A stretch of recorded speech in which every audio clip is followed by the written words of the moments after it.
Since approximately 2,000 National Guard members were deployed to Washington, D.C. to perform patrols, maintain traffic flow, and secure tourist hubs, the public feedback on this deployment has been overwhelmingly negative. Surveys reveal that roughly 80% of D.C. residents oppose Trump's decision to take control of the city's police and deploy federal forces. A significant majority, 65%, believed these actions would not make the city safer, and strikingly, 61% of those who noticed the increased federal presence actually felt less safe as a result. This is a critical point. If the goal is public safety, and the public feels less safe, then something is profoundly wrong with the strategy. It seems the optics of security were prioritized over the actual feeling of security. One can't help but wonder if the presence of armed troops on city streets, rather than reassuring residents, instead signaled an environment of crisis or even occupation, leading to confusion and fear. An Air Force veteran even described the deployment as a show and disrespectful to our troops to have to invade their own country essentially. This brings us to the broader question of urban security in the United States. Is it insufficient to control the situation without the military? The current approach, championed by the administration, seems to suggest that military intervention is the primary solution to urban crime. However, this perspective overlooks the complex, multifaceted nature of public safety. While crime is a persistent concern in many American cities, the notion that military intervention is the only way to control it is a dangerous oversimplification.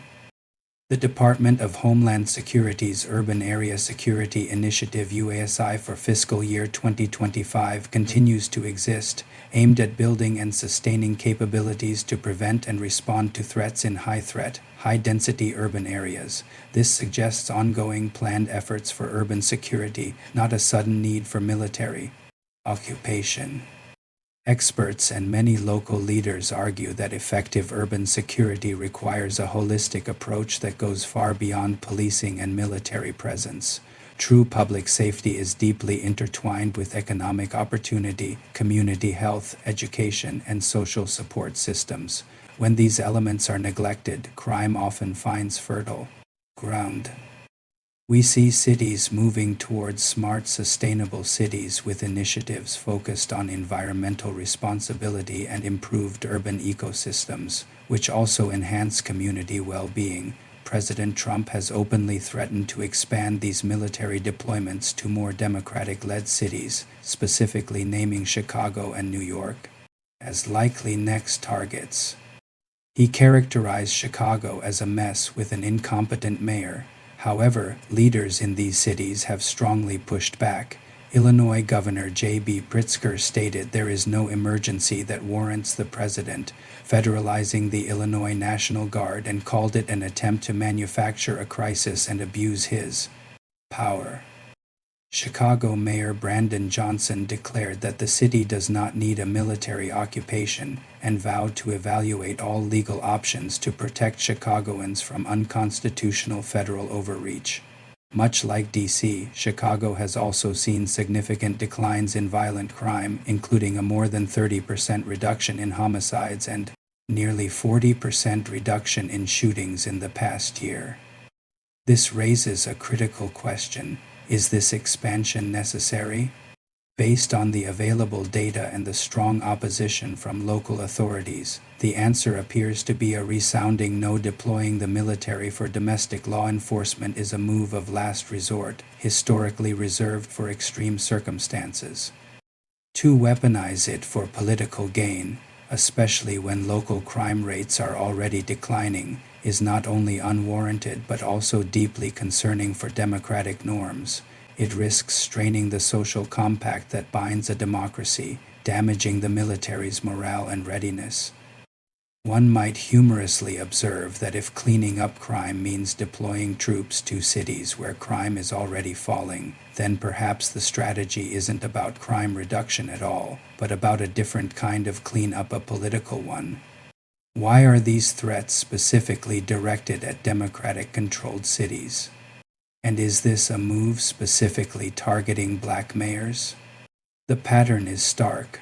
Trump has repeatedly described the nation's largest cities, almost universally run by Democrats, many with black mayors and majority-minority populations, as dangerous and filthy.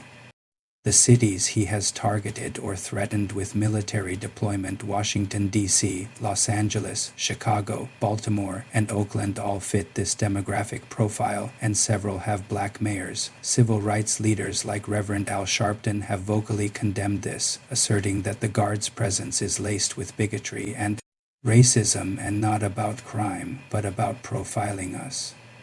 He specifically noted, "Not one white mayor has been designated for such action." This suggests a troubling narrative where urban crime is racialized and politicized, and military force is presented as the solution for cities with specific demographic and political leadership.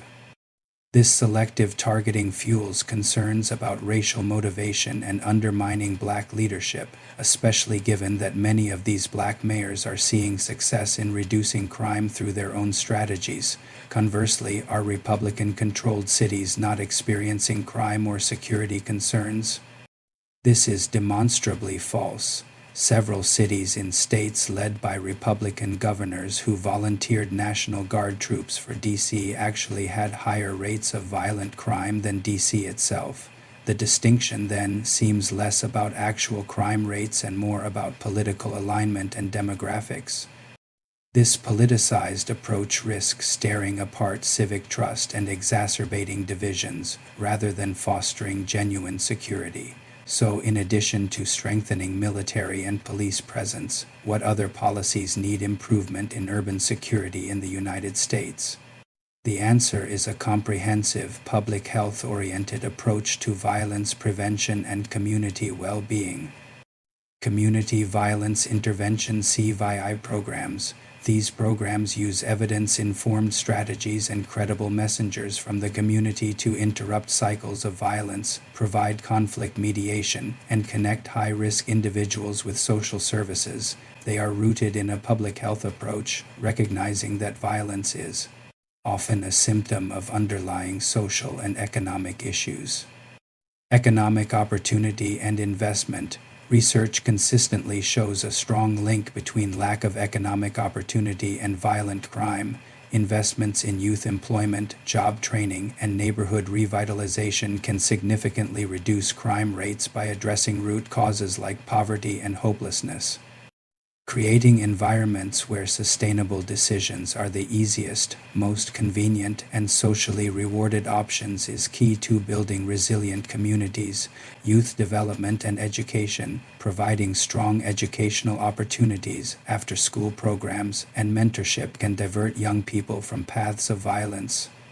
Accessible mental health and substance abuse services. Many crimes are linked to untreated mental health issues or substance abuse. Expanding access to these services can prevent crime and improve overall community health. Environmental design for crime prevention (SPTED). Simple improvements like better street lighting, maintaining public spaces, and urban planning that promotes natural surveillance can significantly deter crime and enhance feelings of safety. Data-driven policing and community partnerships, focusing police resources on high-crime hotspots and fostering genuine partnerships between law enforcement and community members, rather than relying on heavy-handed tactics, builds trust and effectiveness. Non-police crisis response, developing alternative response programs for non-violent, non-criminal incidents allows trained professionals, for example, mental health workers, to handle situations that don't require armed officers, reducing potential for escalation and fostering more appropriate care. In essence, the strategy needs to shift from a reactive, punitive, often militarized model to a proactive, preventative, and community-centered one. As one might facetiously remark, sending in troops to fix complex social problems is like performing brain surgery with a hammer. You might make a big impact, but it's rarely precise or effective. Yet what aspects are most important? From a commentator's perspective, the most crucial aspects to consider are prioritizing a public health approach to violence, treating violence as a public health issue rather than solely a law enforcement problem allows for more effective, holistic, and sustainable interventions through CVI programs and social services. Investing in economic and social infrastructure. Long-term public safety is built on a foundation of economic opportunity, quality education, affordable housing, and accessible health care. These are the true hardened targets that need protection and investment. Respecting federalism and local autonomy. Unilateral federal intervention without state and local consent undermines democratic principles and local governance, creating unnecessary conflict and reducing the effectiveness of interventions. Avoiding the politicization and racialization of crime. Framing crime as a problem unique to certain political or racial groups is divisive and counterproductive. It distracts from universal challenges and perpetuates harmful stereotypes. Maintaining the military's role. The military is designed for national defense, not domestic. Policing. Overusing it for internal security blurs lines, strains resources, and risks damaging the crucial relationship between the military and the populace it serves. Empowering local communities. Genuine solutions to crime emerge from within communities, with their unique insights and needs. Support and resources should flow to them rather than imposing top-down, one-size-fits-all solutions. In conclusion, while the visible presence of troops might project an image of strength, true security in a democratic society is a delicate balance of trust, opportunity, and comprehensive community well-being. It is a long-term investment, not a quick military fix. To paraphrase a cynical observation, if all you have is a hammer, every problem looks like a nail. But in the complex urban landscape of the United States, we need a far more sophisticated toolkit. Thank you.